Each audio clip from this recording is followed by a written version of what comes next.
देखो, क्योंकि जो हुआ उनके साथ वो किसी के साथ भी हो सकता है। और हाँ, चैनल को सब्सक्राइब करना मत भूलना। रात बहुत गहरी थी। आकाश पर घना कोहरा था और हवा में एक ठंडी नमी थी जो हड्डियों तक उतर जाए। एक पुरानी कार पहाड़ी रास्ते पर धीरे धीरे चढ़ रही थी। स्टीयरिंग पर राज और उसके बगल में उसकी पत्नी नीलम बैठी थी। दोनों शहर की भीड़ से दूर सुकून की तलाश में निकले थे। उनकी मंजिल थी सिल्वर हिल्स रिजॉर्ट, एक पुराना, शांत और रहस्यमय पहाड़ी रिजॉर्ट जो अब मुश्किल से कुछ पर्यटकों को ही देखता था। नीलम ने कार की खिड़की से बाहर झांकते हुए कहा, राज, ये जगह कितनी सुनसान है। यही तो चाहिए था हमें, एकांत और सुकून।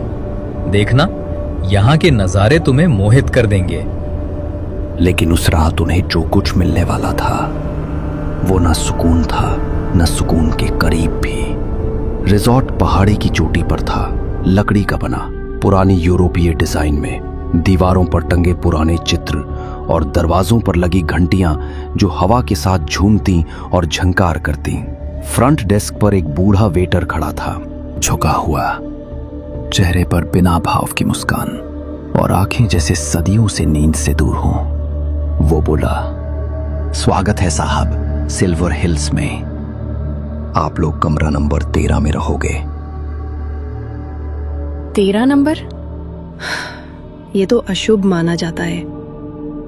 यहां हर कमरा अपनी कहानी कहता है मैडम, बस सबकी कहानी पूरी नहीं होती। राज और नीलम मुस्कुराए और अपने कमरे की ओर चले गए। कमरा सुंदर था, लकड़ी की दीवारें, बड़ी खिड़की जो जंगल की ओर खुलती थी। रात का खाना उन्होंने डाइनिंग हॉल में खाया। वहीं बूढ़ा वेटर बोला, कई साल पहले इस रिजॉर्ट में एक घटना हुई थी। एक यात्री की मौत हो गई थी। लोग कहते हैं उसने आत्महत्या की, लेकिन कुछ लोग कहते हैं कोई उसे बुला रहा था।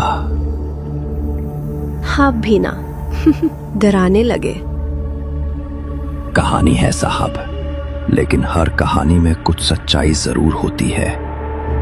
खाना खाने के बाद राज और नीलम अपने कमरे में आकर सो गए। रात के 12 बजे थे। अचानक किसी की जोरों से चिल्लाने की आवाज आई।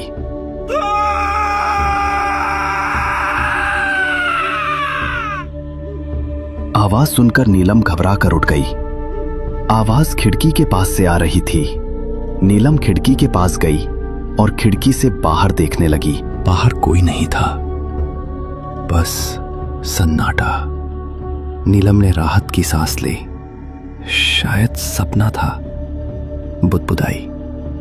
वो लौटकर बिस्तर पर लेट गई, आंखें बंद की, पर दिल की धड़कनें अब भी तेज थीं और कमरे में अजीब सी खामोशी छाई थी।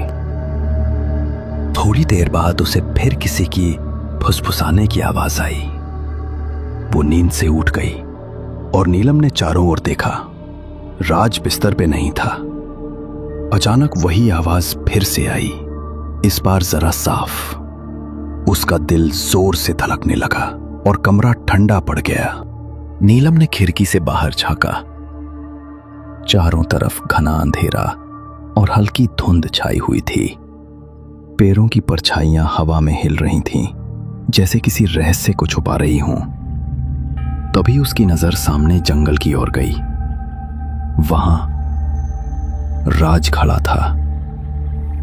उसके चेहरे पर अजीब सी शांति थी और होठों पर हल्की मुस्कान।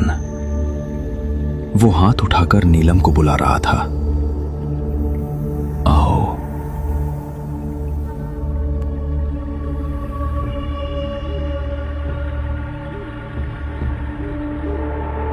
नीलम ने राज को जंगल में देखा और बिना कुछ सोचे समझे अपने कदम होटल से बाहर की ओर बढ़ा लिए।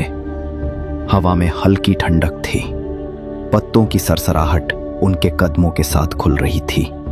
वो दोनों धीरे धीरे चलते चलते जंगल के अंदर गहराई में उतर गए। चारों ओर सुनसानपन था। केवल उनके पैरों की आवाज और दूर कहीं पक्षियों की हल्की किलकारियां। कुछ देर बाद वे पहुंच गए एक छोटे सुनसान झरने के पास। पानी शांति से बह रहा था और चांद की रोशनी उसमें चमकते हुए जैसे किसी रहस्यमयी कहानी की तरफ इशारा कर रही हो। नीलम ने झरने की तरफ देखा और महसूस किया कि वहां सिर्फ पानी नहीं बल्कि कुछ अनजाना भी मौजूद था। वो दोनों बातें कर रहे थे, तभी अचानक राज गायब हो गया। नीलम घबरा गई, चारों ओर देखा, पर राज कहीं नहीं था। अचानक ठंडी हवा चली और उसके सामने राज की जगह एक भयानक औरत खड़ी थी। लाल आंखें, बिखरे बाल और डरावनी मुस्कान लिए वो नीलम की ओर बढ़ रही थी। नीलम चीख उठी। झरने की गूंज में उसकी आवाज खो गई। सुबह की पहली किरण खिड़की के पर्दों से झांककर कमरे में फैल रही थी। हल्की ठंडी हवा चल रही थी और बाहर पक्षियों की चहचहाहट एक नई शुरुआत का एहसास करा रही थी। राज की आंख खुली। उसने देखा नीलम उसके बगल में गहरी नींद में सो रही थी। चेहरे पर एक अजीब सी शांति थी। राज मुस्कुराया, धीरे से बोला,